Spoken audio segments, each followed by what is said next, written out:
I have never believed in ghosts.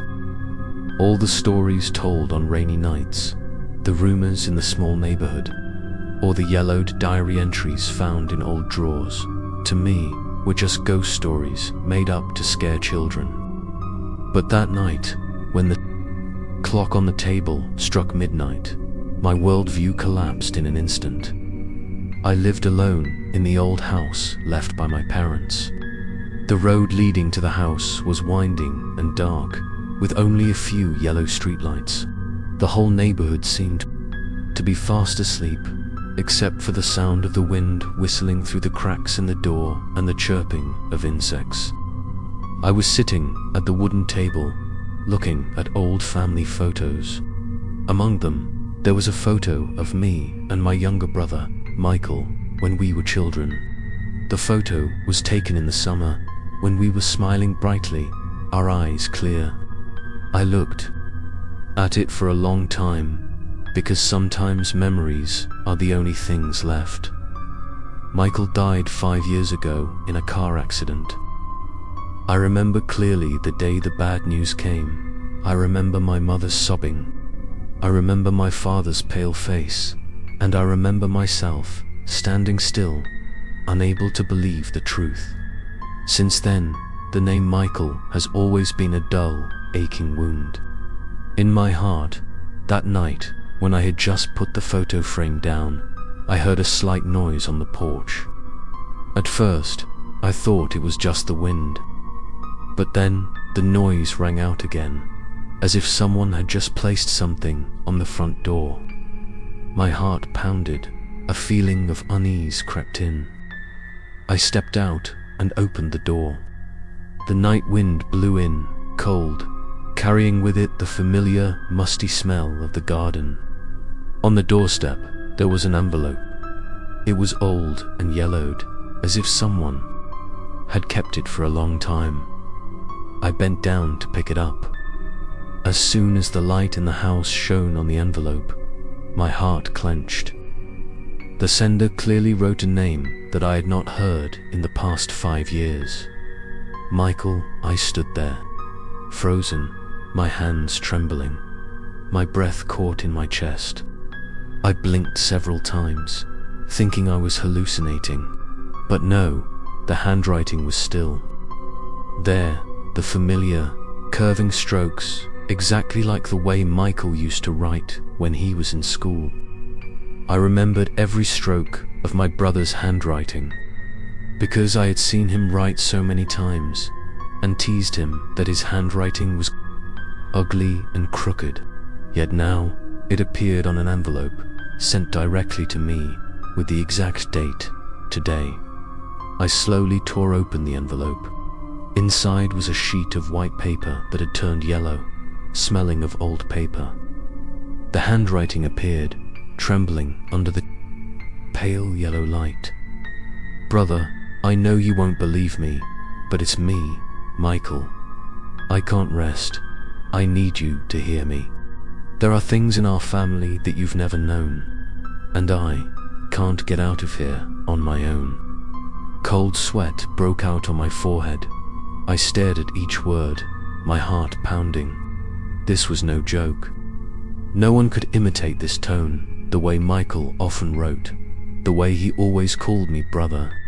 So intimately, I put the letter down, stepped back, as if the piece of paper were a living creature crawling toward me. A series of questions appeared in my mind. Who sent this letter?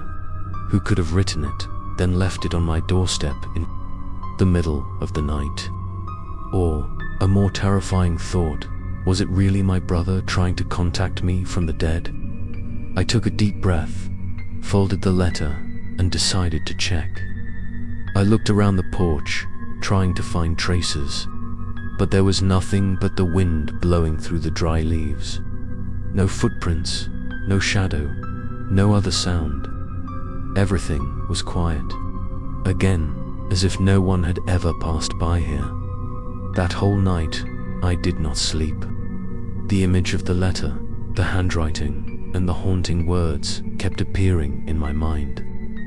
I remembered the old stories, The horror stories my father used to tell about how the dead sometimes left traces, sent messages, or returned when there was something left to say. I used to laugh at it, used to think it was nonsense, but now I was holding in my hand evidence that made me tremble. It was almost dawn. I was still sitting in front of the wooden table, my eyes blankly looking at the letter placed there. In the quiet room, there was only the ticking of the clock and the gentle wind in the garden. I knew that this was just the beginning, because at the end of the letter, Michael left a short line, making me shiver. If you want to know the truth, wait. I will write to you again. But you must be prepared, because the truth is never gentle. I let myself fall into the chair, feeling like I had just fallen into a nightmare from which I could not wake up. I did not know what was waiting ahead, but deep in my heart, I knew that this was only the first letter, and the next letters would lead me down a path that no one wanted to walk on. And then the clock rang, signaling a new day. But in my heart, the darkness had not yet disappeared. I have never believed in ghosts. All the stories told on rainy nights, the rumors in the small neighborhood, or the yellowed diary entries found in old drawers, to me, were just ghost stories made up to scare children. But that night, when the clock on the table struck midnight, my worldview collapsed in an instant. I thought last night was just a fleeting nightmare, that when the morning came, everything would dissolve like mist outside the window. But as the pale sunlight crept into the room, I still saw the letter lying there, intact, cold, like a living testimony against reason. The whole day, I tried to forget it, convincing myself that someone had staged a sick joke. But the more I thought, the less sense it made. Michael was dead. I was the one who saw his body in the morgue. Then who could have written those words? The second night, when the clock struck 12, I heard the same sound again. This time it was clearer, as if a hand had deliberately placed something on the porch. My heart pounded, my chest tightened. I hesitated a few seconds, then opened the door. The night air rushed in, cold and sharp. On the ground, another envelope was waiting. It looked exactly like the one from last night, old, yellow-danned on it, the familiar name, Michael. My fingertips trembled as I picked it up. This second letter was longer. I brought it inside, sat at the wooden desk, and began to read. The first line said, "Brother, I know you still don't believe, but I will prove it to you, because only you can help me. Remember the attic in our parents' old house. There is something hidden there that our family concealed. I saw it right before I died. It was what dragged me into the abyss." I gasped, my whole body frozen. The attic. That was a place we rarely visited, because our parents always kept it locked, never letting us in. As a child, I had heard whispers that father kept strange objects there, but I dismissed them as silly rumors. Yet now, Michael mentioned it with certainty, as if still whispering in my ear. The letter continued, "Don't open the attic door during the day. Only at night will you see the truth. When you go up, take a small lantern, and never look into the old mirror. Brother, there is someone still up there, someone who never sleeps, and I saw him before the car struck me." I swallowed hard. Every word cut into my mind like a blade. Someone who never sleeps. The phrase echoed in my head like invisible knocks at the door, making me shiver. I set the letter down, feeling as though an unseen hand had wrapped round my throat.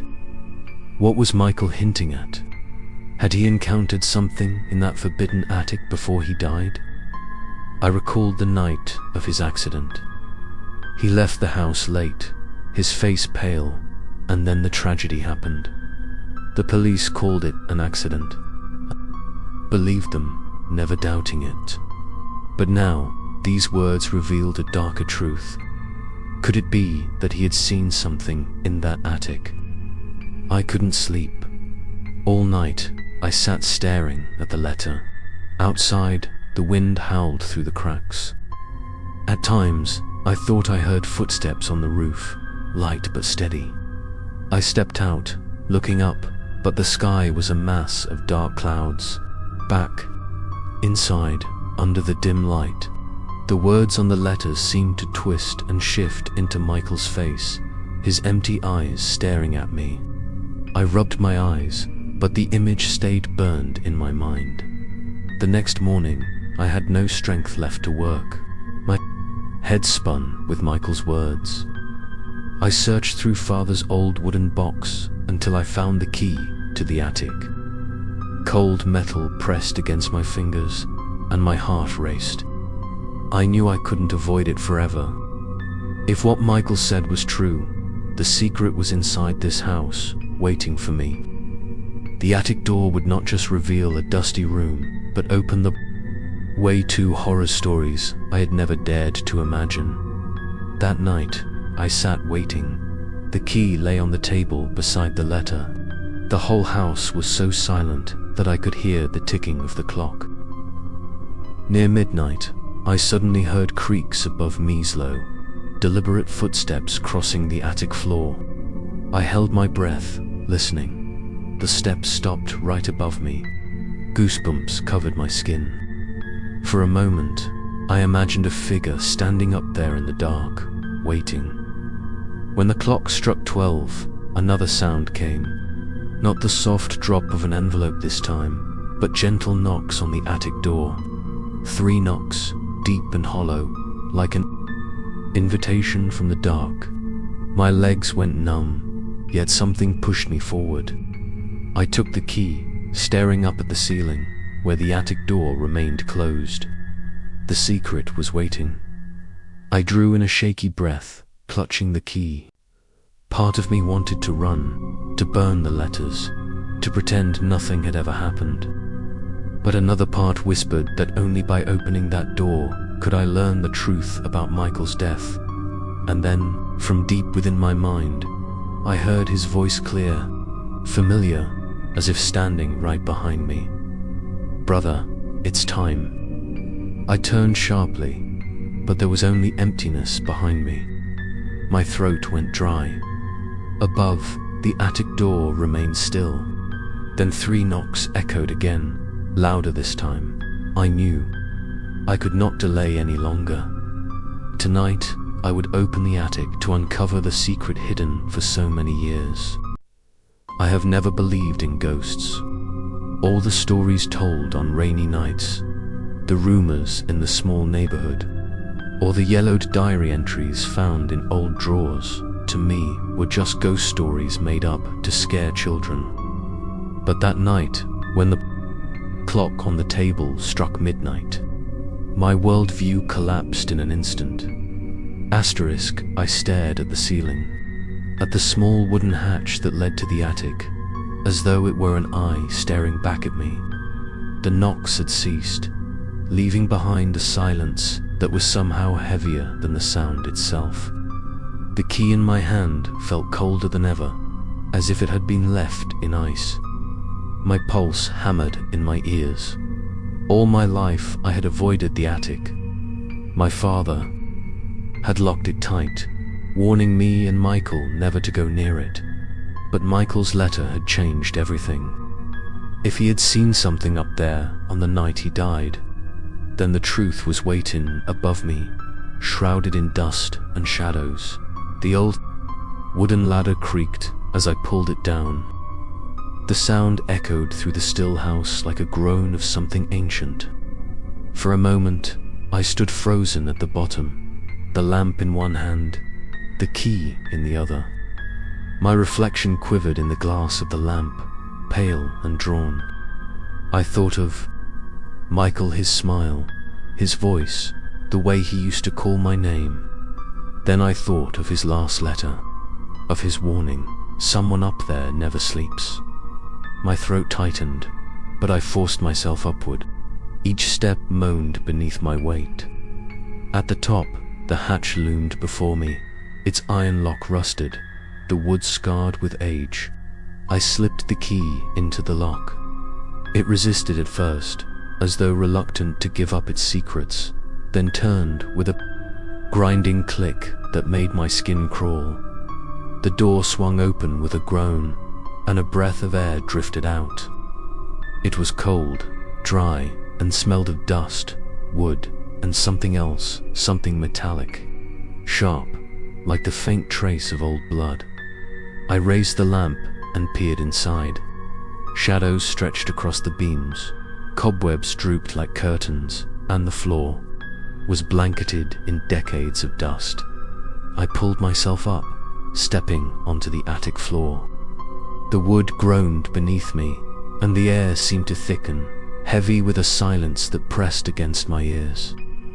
I held the lamp high, illuminating shapes in old chest, broken chairs, boxes stacked high. But one thing stood out immediately. Against the far wall stood a tall, cracked mirror, its surface veiled with dust, but still catching the faint glow of my lamp. Michael's warning rang in my mind. Do not look into the old mirror.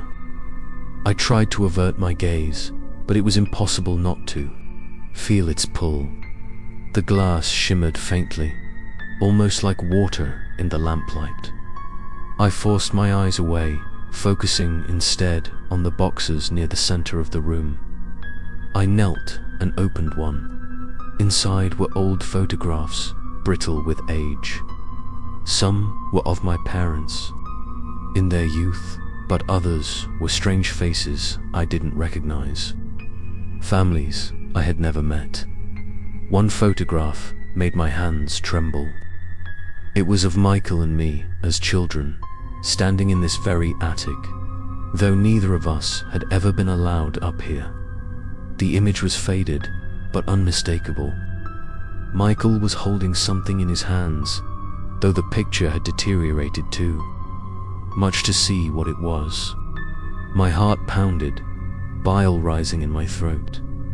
How could this picture exist? Ty dropped it back into the box, stepping away. That was when I heard it. A faint shuffle, like feet dragging across wood. I spun around, the lamp shaking in my hand. The room was empty, yet the sound persisted, coming from behind the mirror. My breath caught. Slowly, I moved closer, against every instinct screaming for me to flee. The mirror loomed taller the nearer I came. Its surface seemed to ripple, as though alive. I stopped a few feet away, my chest tight. Then, from the other side, a hand pressed against the glass. Pale, thin fingers splayed wide. My lamp nearly slipped from my grasp. I staggered back, eyes wide. The hand remained, leaving a print in the dust. Then, as suddenly as it appeared, it slid down, vanishing into darkness. I couldn't breathe. The attic felt smaller, the air thick, with something unseen. I turned, ready to escape, but a voice stopped me, soft, trembling, and all too familiar. David. My heart stopped. It was Michael's voice. I spun back, my lamp swinging wildly. The mirror reflected me, but behind my reflection, a shadow stood, tall, indistinct, its head tilted at an unnatural angle. My knees buckled. The voice came again, fainter, as though carried from another world. David, he never sleeps. I bolted for the hatch, stumbling down the ladder so fast I nearly fell. I slammed it shut, chest heaving, sweat soaking my shirt. The house was silent again, as though nothing had happened. But I knew what I had seen. I had heard Michael, and I had seen the shadow that lived in the attic. I collapsed into the chair at my desk, the key still clenched in my hand. The second letter lay beside me, its words now carved into my mind. I had opened the attic. I had seen what waited inside. And the mirror was more than just glass. It was a door, a boundary to something I wasn't meant to touch. As dawn crept in through the windows, I realized I could not escape. The truth Michael wanted me to see was only beginning to surface. The first step had been taken, and there would be no turning back. Stay tuned for the next episode, where another letter arrives, revealing the horrifying reason why the mirror exists and the connection between our family and the one who never sleeps. I have never believed in ghosts. All the stories told on rainy nights, the rumors in the small neighborhood, or the yellowed diary entries found in old drawers, to me, were just ghost stories made up to scare children. But that night, when the clock on the table struck midnight, my worldview collapsed in an instant. The attic door was shut, but no matter how tightly I sealed it, the memory of what I had seen lingered like smoke in my lungs. I tried to convince myself that I had only imagined the hand on the mirror, the shadow behind my reflection, and Michael's voice whispering my name. But every time I closed my eyes, I heard the faint drag of feet across wood and the hollow echo of knocks reverberating above my head. By morning, exhaustion had dulled my senses, but the dread remained sharp. I sat at my desk, the letters laid out in front of me. They looked harmless, just fragile sheets of paper, trembling slightly whenever a draft slipped through the room. Yet they held the power to unmake me. I wondered if another would arrive. The thought made my chest heavy, but anticipation gnawed at me like hunger. That night, I didn't wait inside. When the clock struck midnight, I forced myself onto the porch, the cold air burning my lungs. And there it was, lying neatly against the step, a third envelope. The sight of it sent a tremor through me. With reluctant hands, I picked it up and carried it inside. I tore it open with the same mixture of fear and need that had driven me before. The handwriting was Michael's, uneven, urgent. "David, you have opened the attic, and now you understand that the mirror is no ordinary glass. It does not reflect what we are. It reflects what waits for us." That mirror was brought into our family long before we were born. Father knew, but he never told us. He thought locking it away would protect us. He was wrong. The mirror does not rest because the one behind it never sleeps. Every generation in our bloodline has been bound to it, and now it has fixed its gaze on you. My stomach clenched as the words blurred. Bound to it, every generation.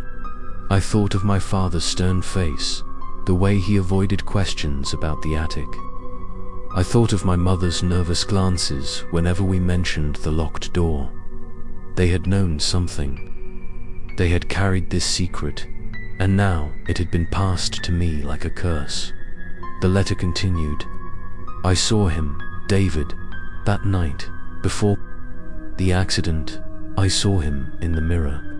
He stood behind me, tall and crooked, his head bent as though listening. His eyes were hollow, and when I turned, he was gone. But in the glass, he smiled. I ran. I thought I could escape him. I thought if I left the house, I would be free. But he followed. He always follows. That was when the car came. That was when I died. He was there, watching. And now, he waits for you." I dropped the letter, bile rising in my throat. The lamp flickered, shadows stretching across the walls as though mocking me. I tried to steady my breathing, but the words wouldn't. "Leave me. The mirror does not reflect what we are. It reflects what waits for us." I stood, pacing the room, running my fingers through my hair. My mind screamed at me to burn the letters, to leave the house, to abandon everything.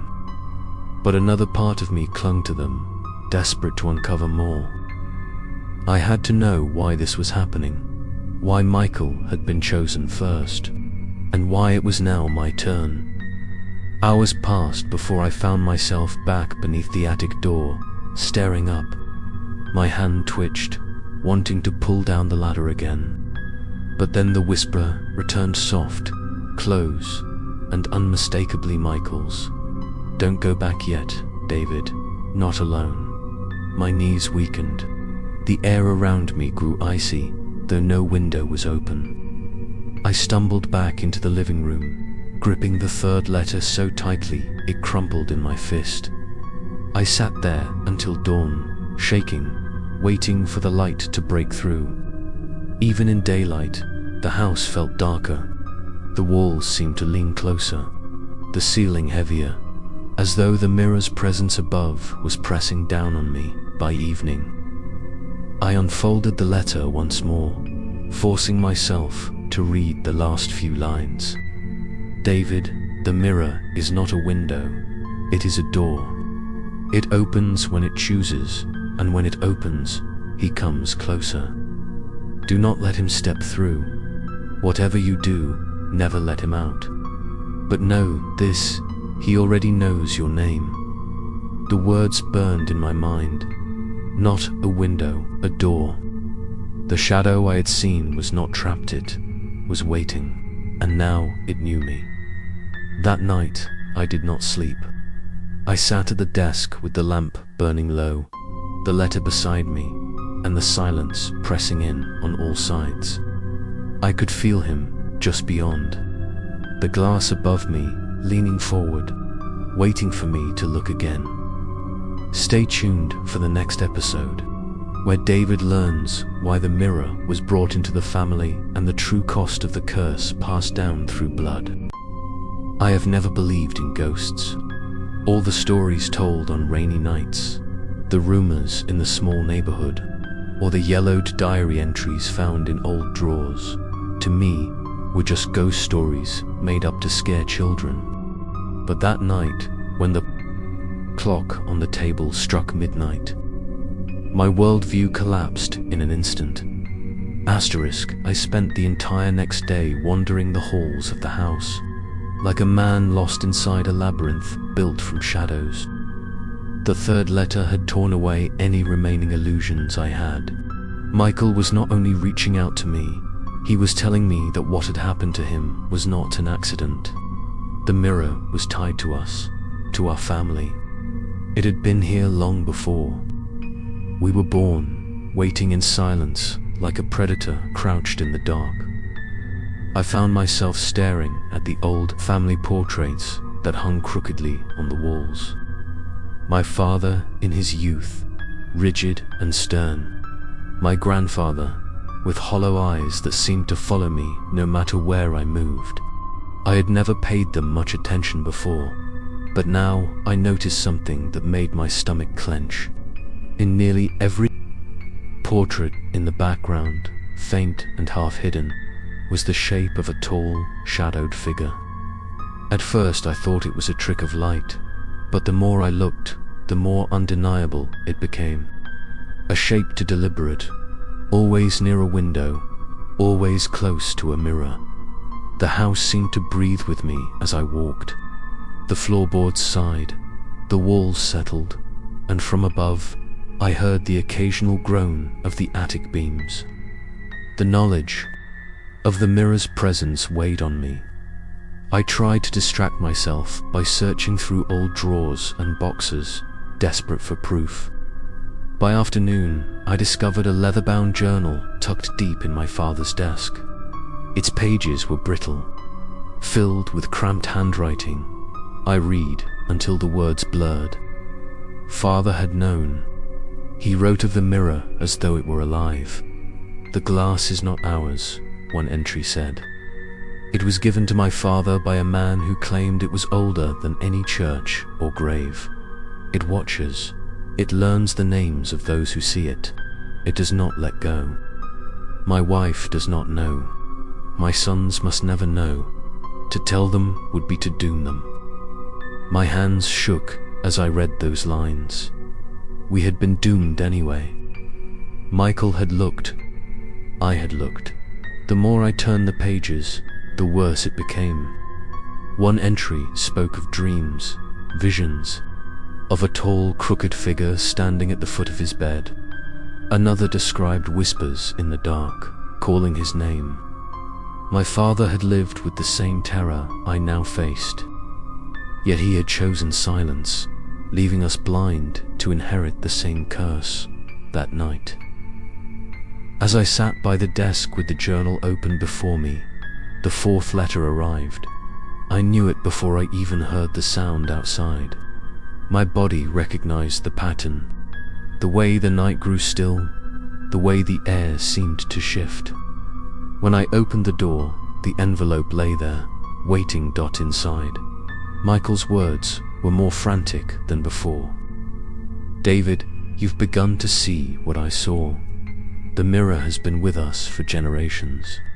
Each time one of us sees him, the mirror binds tighter. Do you wonder why Father was so strict? Why he carried secrets to his grave? It was because he feared this truth. The figure is no stranger.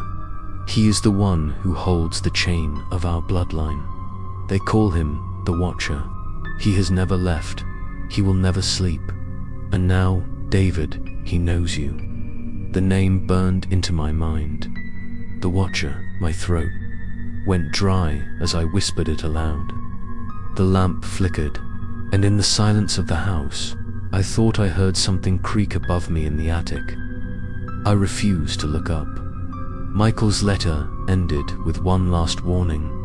The Watcher cannot cross until the mirror opens fully. But each time you hear him, each time you see him, the glass thins. It is not only a curse, David. It is an inheritance. You are not the first to face him, but you may be the last if you fail. I dropped the letter, clutching my head. The weight of the words was unbearable.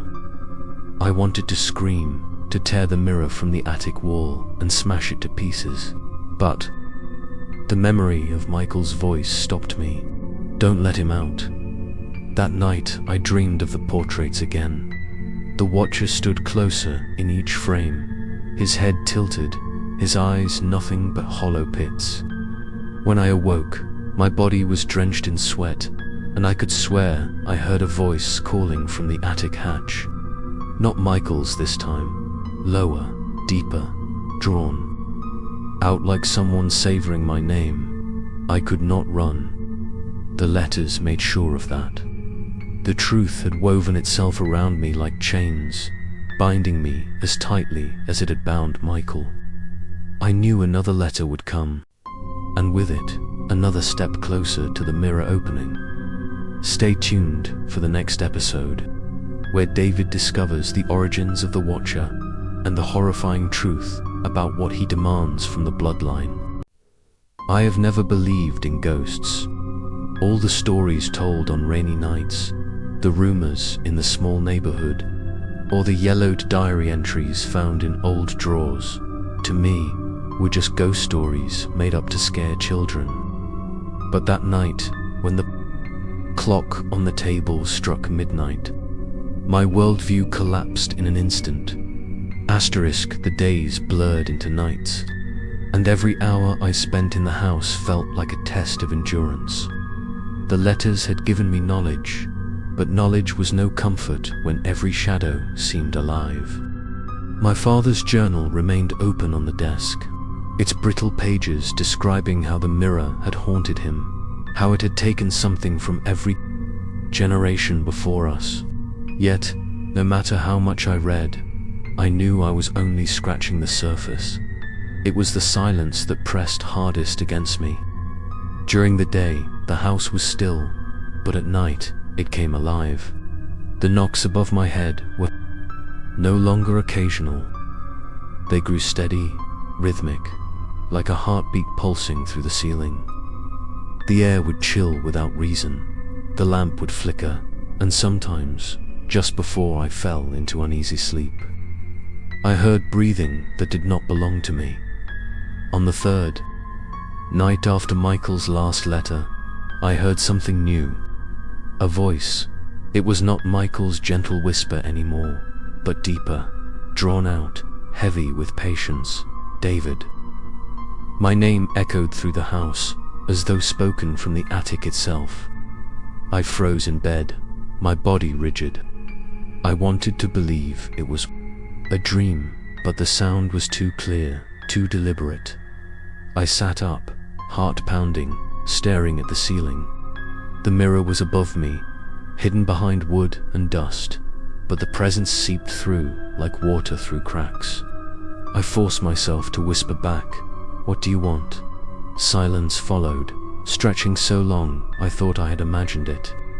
Then came the answer: to be seen. The words scraped at my bones. I clutched the sheets, breath shallow, as the ceiling groaned above me. I remembered Michael's warning that the mirror was not a window, but a door. The figure the watcher wanted me to look, to acknowledge him, to give him space. The next morning, I avoided mirrors entirely. I even covered the one in the bathroom, unable to risk catching his reflection. But the avoidance only made my fear grow. My father's journal hinted at the same thing. Once the watcher knows your name, he will call until you answer. That evening, as the sun dipped below the trees and shadows crawled across the walls, another letter arrived. I almost couldn't bring myself to open it, my hands trembling as I tore the envelope. Michael's writing was rushed, uneven, as if he had little time. "David, the watcher has begun to speak to you. That means the mirror has opened more. He wants you to look. Do not meet his eyes. Once you see them clearly, you will never be free." Our grandfather saw him. He lived the rest of his days, speaking only to the dark, until he wasted away. Father tried to resist. He locked the attic, but he still heard the voice every night. He wrote that one day he answered. That is when the watcher took something from him. That is why he never spoke of it to us.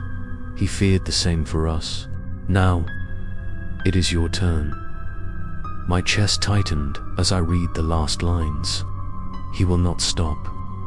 The longer you resist, the louder he becomes. But David, you must learn why he watches. The curse is not only about fear, it is about hunger. The watcher does not sleep because he waits. He waits for the moment when someone finally opens the door completely. That is the cost our bloodline carries. I dropped the letter, my hands slick with sweat, hunger, waiting. My father had died with this knowledge, and Michael had died running from it. Now it was my burden. That night, I tried to keep every lamp burning, as if light could hold him at bay. But at midnight, all the flames flickered together. The shadows thickened, pooling like water. Then came the voice again, louder, filling the walls, pressing against my skull. "David," I gripped the desk, shaking. "What do you want from me?" The reply came like a breath against my ear. "To be remembered." I stumbled back, the room spinning. My reflection quivered in the dark window pane, and for a moment, I swore there was someone standing behind me. The watcher was closer now, his presence undeniable. I forced myself to read the journal again, searching for answers. One passage stood out. The watcher calls because he is bound to us. He is not only the shadow in the mirror, but the shadow of our name. To break free, one must understand why he waits. But no one has ever dared long enough. I realized then that escape was not possible. Michael's letters were leading me to something. The attic, the mirror, the truth. The watcher's call was not just to frighten me, it was to draw me closer, to force me into facing him. And I knew the next letter would tell me more. Stay tuned for the next episode. where David receives Michael's next letter and finally learns what the Watcher hungers for and why their family has been bound to him for generations. I have never believed in ghosts. All the stories told on rainy nights, the rumors in the small neighborhood, or the yellowed diary entries found in old drawers, to me, were just ghost stories made up to scare children.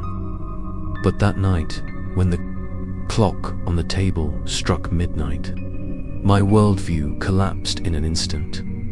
Asterisk, I had grown used to the silence of the house being broken by knocks and whispers. But the night after the Watcher called my name, everything felt heavier. The air itself seemed to press against my chest, as if the house wanted me to suffocate under the weight of its secrets. The lamp's glow felt weaker, and every corner stretched into shadows that seemed to pulse with breath. I had spent hours poring over my father's journal, memorizing every warning, every note of despair. But nothing prepared me for what Michael's next letter would reveal. The envelope arrived, as it always did, waiting patiently on the porch at the stroke of midnight. I almost didn't want to pick it up. Each letter brought knowledge, but each letter also brought me closer to despair. Still, I could not resist. My hands shook as I tore the flap, and Michael's voice returned through the ink. David, the Watcher has spoken to you. That means his hunger has awoken again. The curse was never only about fear. He waits for something more. Our family was bound to him because one of our ancestors opened the mirror and bargained. The Watcher promised protection, but protection always comes with a price. That price is memory. He feeds on who we are. He takes our names, our faces, our lives, until nothing is left. Father began to lose his words in the end. Grandfather forgot even his own children. That was the Watcher feeding, and now he has found you. I read the lines again and again until the words carved themselves into me. Protection, memory, bargain. My mind spiraled back to those portraits on the walls, the faces that had looked strange to me, as though faded by more than just time. They were not fading photographs. They were fading people. Their memories had been consumed. Their existence had been hollowed by the Watcher. I dropped the letter onto the desk, clutching my temples. The thought of my father, his silence in his final days, his distant Isit was not age, not illness. It was the Watcher's hunger. He had been devoured piece by piece until he was no longer himself. The house groaned as though agreeing. A floorboard creaked in the hall, slow and deliberate, though no one was there. I grabbed the lamp and stumbled into the corridor. Shadows stretched along the walls, tall and crooked, leaning as though they were listening. My throat tightened as the voice came again from everywhere at once. David. I pressed myself against the wall, trembling. What do you want from me? The reply was a whisper that felt like it came from inside my skull. To remember you. I fled back into the study, slamming the door shut. My breath came ragged, my heart a hammer in my chest. I forced myself to read the last part of Michael's letter. You cannot destroy the mirror. Fire, steel, nothing can touch it. But there is a way to resist him for a time. The Watcher feeds when you look, when you hear, when you answer. Do not give him more than you already have. If you do, he will take you fully. That is what happened to me, David. The night I died, I saw him too long. He began to feed. I was running not from the car, but from him. He never let me go. And now, he waits for you to make the same mistake. I sank into the chair, clutching the letter like a lifeline. Michael had left pieces of truth, fragments of hope, but none of it felt like salvation. The Watcher was patient. He never slept. He could wait years, decades, feeding slowly until there was nothing left of me. That night, I tried not to listen. I stuffed cloth against the attic door, lit every lamp, and prayed for silence. But silence never came. At midnight, the breathing returned, heavier, closer. My name slipped through the floorboards, a hiss stretched thin. David. I closed my eyes, covering my ears, whispering to myself that it was not real. But when I opened my eyes again, the mirror on the desk, a small hand mirror I had forgotten. The cover showed not my reflection, but a crooked shadow standing over me. I hurled it across the room, the glass shattering against the wall. But even in shards, the reflection moved, watching, waiting. The Watcher was hungry, and he was no longer content with whispers. As dawn finally came, I sat slumped at the desk, my eyes burning, the letter still clutched in my hand. The truth was clear now. The Watcher did not want only fear. He wanted me, my memories, my life, everything that made me who I was. Michael had tried to warn me, but the curse was relentless. Stay tuned for the next episode, where David searches for the origin of the ancestor who first made the bargain with the Watcher, and discovers that the mirror's hunger may already be consuming him. I have never believed in ghosts. All the stories told on rainy nights, the rumors in the small neighborhood, or the yellowed diary entries found in old drawers, to me, were just ghost stories made up to scare children. But that night, when the clock on the table struck midnight, my worldview collapsed in an instant. The hunger of the Watcher was no longer an abstract truth. It had become something I felt every hour, a weight pressing on my chest, a whisper filling the empty rooms. I could not sleep, and when I closed my eyes, I saw pieces of myself fading, like photographs left too long in the sun. My memories of Michael, once sharp and vibrant, were beginning to blur around the edges. That was when I realized I could not wait for another letter. I needed to find out what ancestor had opened the door to this curse. The journal left behind by my father was cryptic, filled with fragments of fear, but there were hints. One entry mentioned an old chest in the basement, locked and never to be opened. I had ignored it for years, believing it to be nothing more than storage. Now I knew better. At dusk, with the air heavy and still, I descended into the basement. With a lantern in hand, the chest was there, tucked beneath rotting shelves and draped in cobwebs. The lock was rusted, but when I touched it, the metal crumbled as though it had been waiting for me. Inside lay old letters, even older than my father's journal, tied with twine so frayed it broke apart in my hands. The pages smelled of smoke and damp earth. I unfolded the first one carefully. The ink was faded, the handwriting jagged and uneven. To my son, it began, "You will inherit this mirror, as I did. You must understand its power. It listens when you speak. It answers when you ask. It protects when you bargain, but every gift has its price. I asked for safety in the war. I asked for our bloodline to continue, and in return, I gave him memory. I gave him our names." My throat closed. This was it, the beginning, an ancestor who had begged for survival, who had traded not with God, but with the shadow inside the mirror. He had made the bargain that bound us all. More letters told the same story. Each generation had suffered, each one had given more of themselves. One ancestor begged for wealth and lost his mind to voices. Another asked for long life and lived to 90, but by then remembered no one, not even himself. The Watcher had been feeding for centuries, taking piece by piece, never satisfied. The final letter in the chest was the most chilling.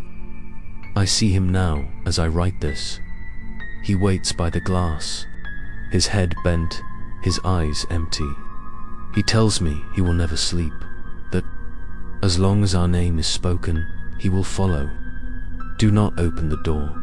Do not let him through. But if you fail, know this: he will ask for the last of us.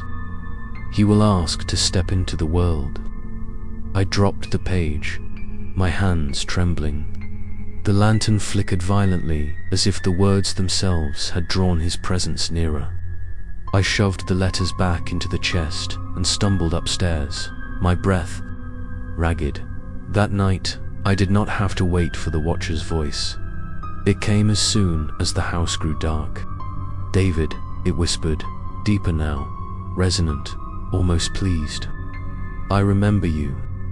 The attic hatch creaked above, though I had not touched it. Dust fell from the ceiling like ash.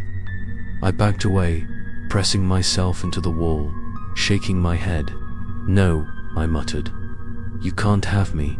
But the truth was already written.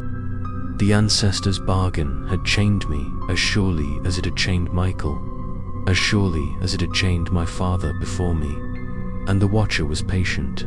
He did not need to rush. He would take me piece by piece until I was hollow, until nothing remained but my shadow in the glass. I returned to the desk at dawn, exhaustion hollowing me out. The letters from the chest lay scattered, their words echoing in my mind. Bargain, protection, hunger, and the knowledge that the Watcher would not stop until I faced him. Stay tuned for the next episode, where David receives another letter from Michael, one that reveals what the Watcher ultimately seeks to take from him and why the end of the bloodline might be the only way to break the curse. I have never believed in ghosts. All the stories told on rainy nights, the rumors in the small neighborhood, or the yellowed diary entries found in old drawers, to me, were just ghost stories made up to scare children. But that night, when the clock on the table struck midnight, my worldview collapsed in an instant. Asterisk, the chest of ancestral letters had shown me how this curse began. But it was Michael's voice that still guided me forward. I waited for the next envelope with dread and hunger tangled together, because every word brought me closer to an ending I could not yet see.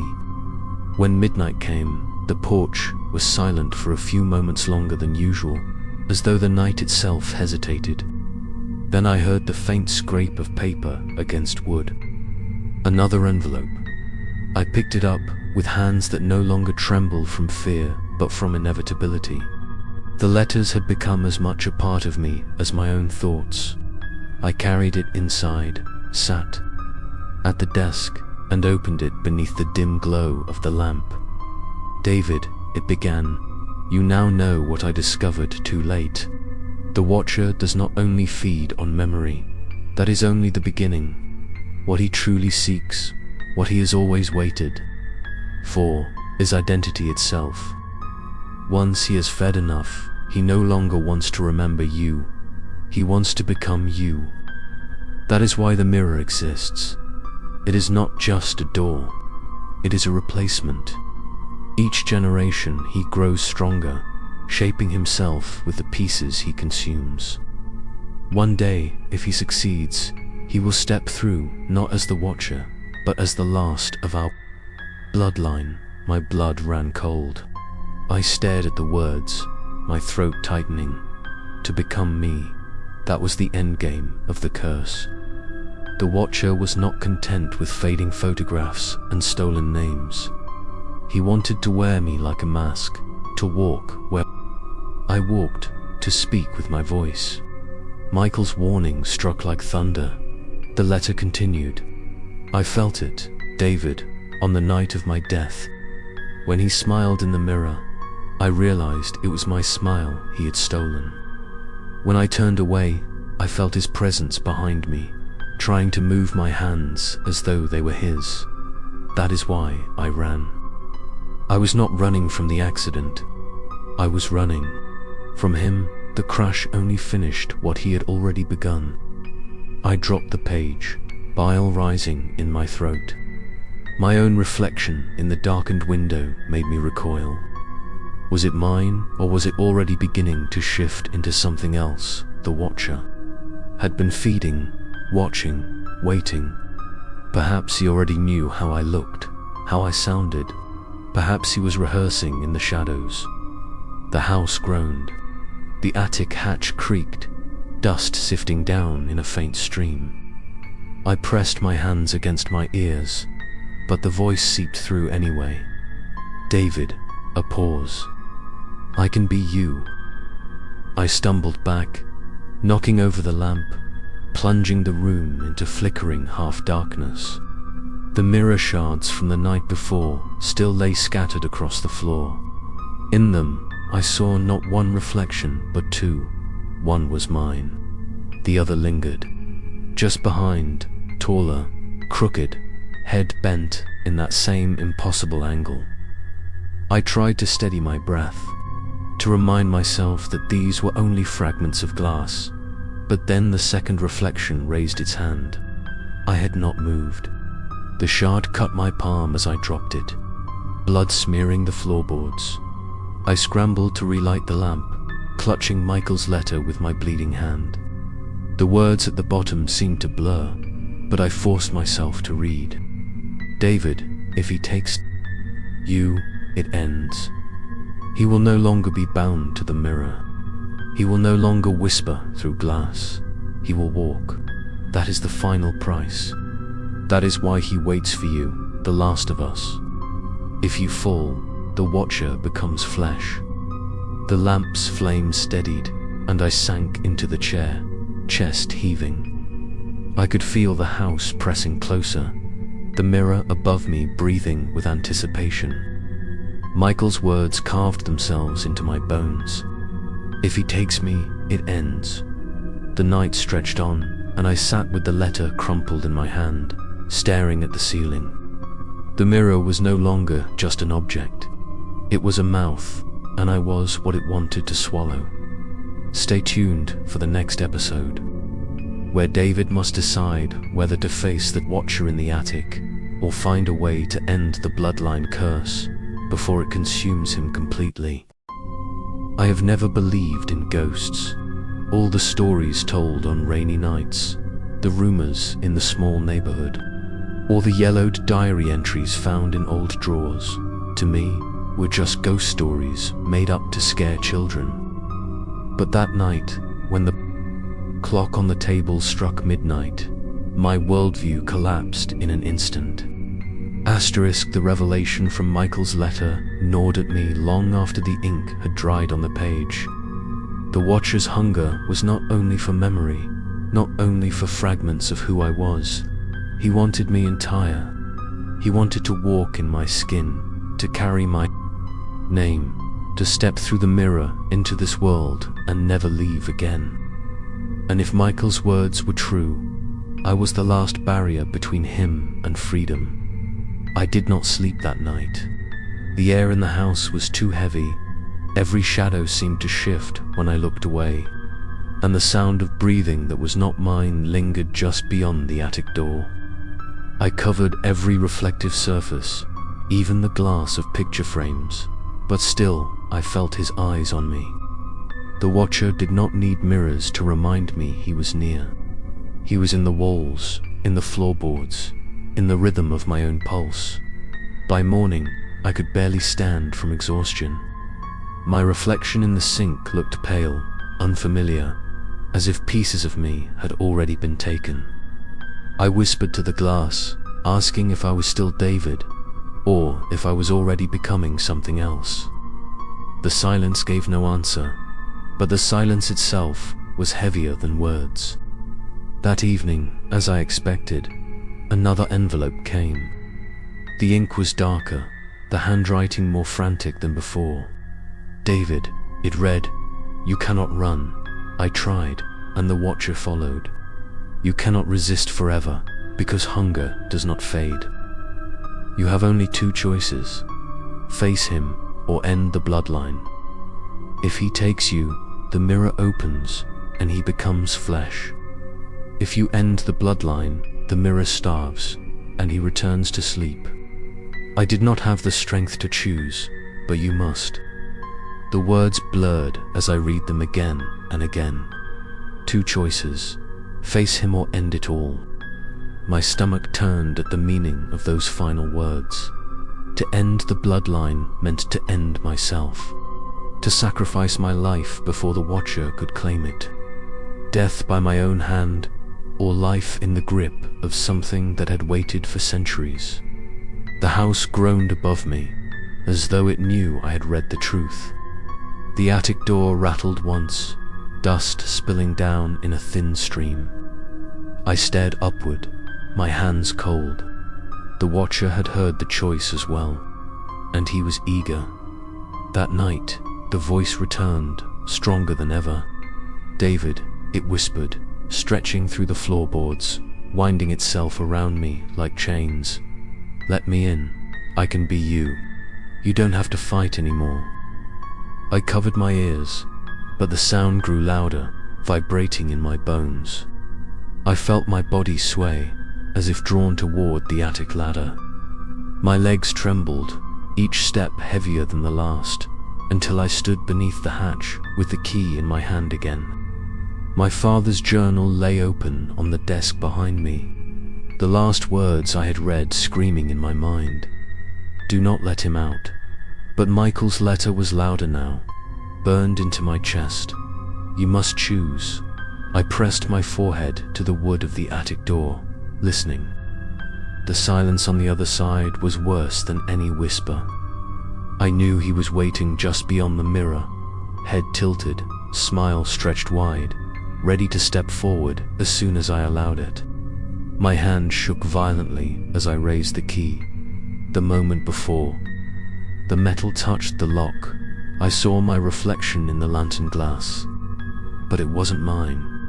My face was too long, my eyes too hollow, my smile too wide. I stumbled back, dropping the key, heart hammering in terror. The reflection lingered even after I turned away, burned into my mind. The Watcher was no longer waiting. He was already trying to move through me. I collapsed into the chair at my desk, clutching Michael's letters. My brother's words were the only thing anchoring me, the only proof that I wasn't already lost. I whispered his name into the night, begging for an answer.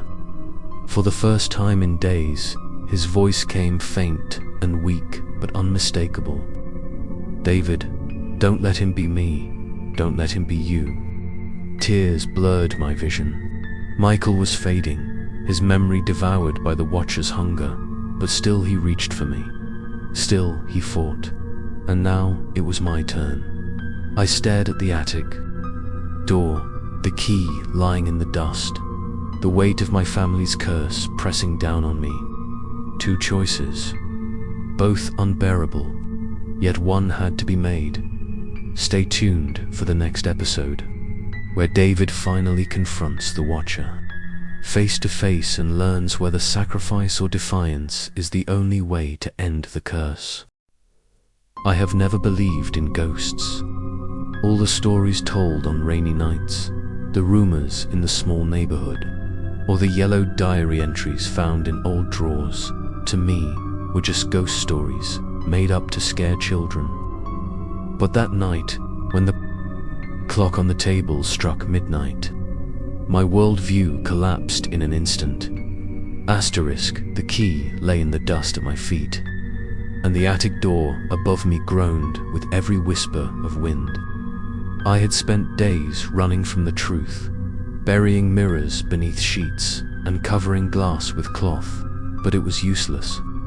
The Watcher was already inside the walls, inside my voice, inside the hollow parts of myself that fear had carved open. Michael's letters had been my guide, but I knew no letter could make this choice for me. The Watcher's hunger had grown louder. Each night he spoke my name, his voice weaving into my dreams, until I could no longer tell waking from sleeping. And Michael's last plea still burned in my ears. Don't let him be me. Don't let him be you. I lifted the key with trembling hands. The metal bit into my palm, colder than ice. If I went up those steps, I would face him directly, the shadow behind the glass that had claimed generations of my bloodline. If I stayed, if I refused, he would take me slowly, feeding piece by piece, until I no longer remembered my own name. There was no safety, no middle ground, only confrontation. I climbed the ladder, each creak of wood a heartbeat louder than the last.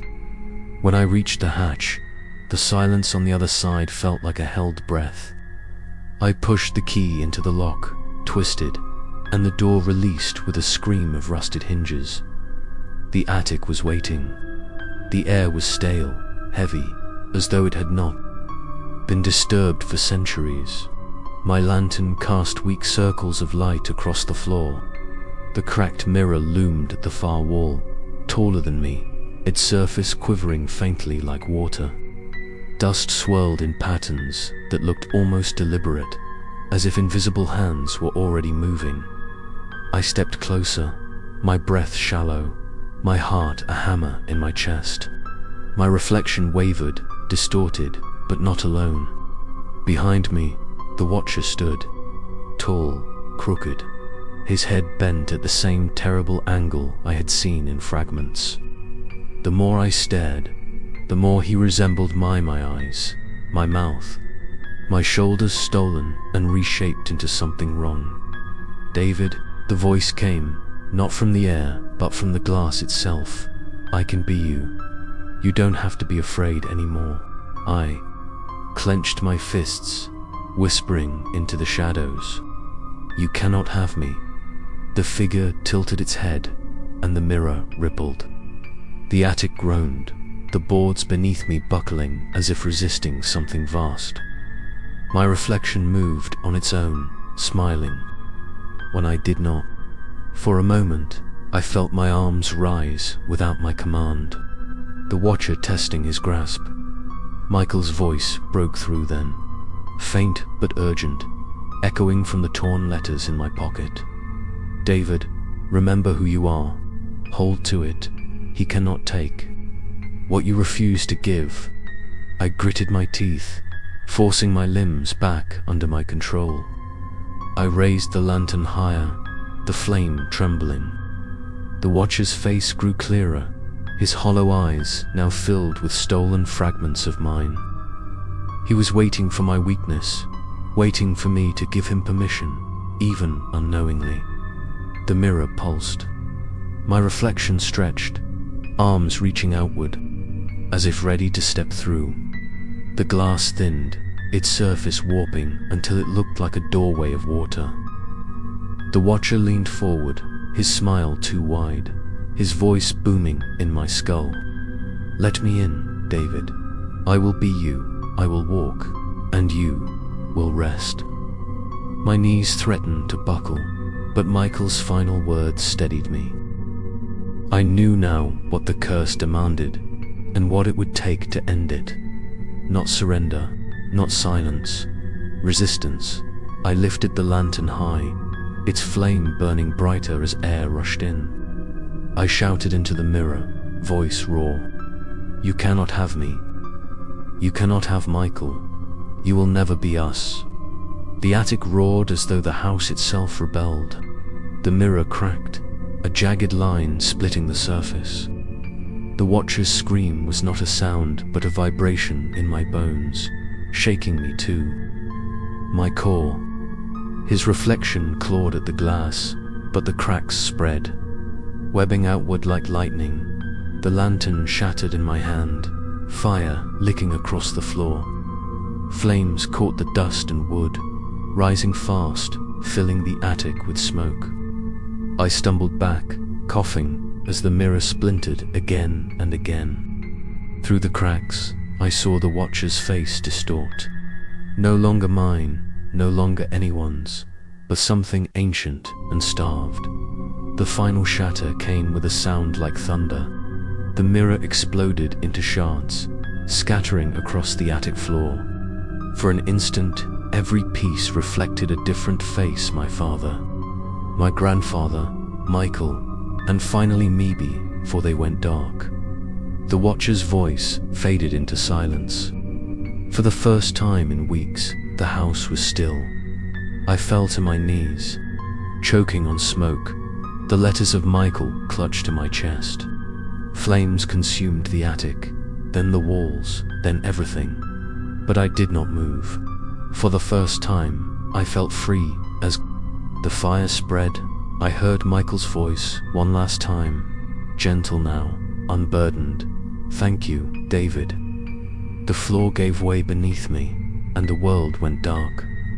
Stay tuned for the next story, because even though this curse has ended, there are always other shadows waiting, always other mirrors that should never be touched.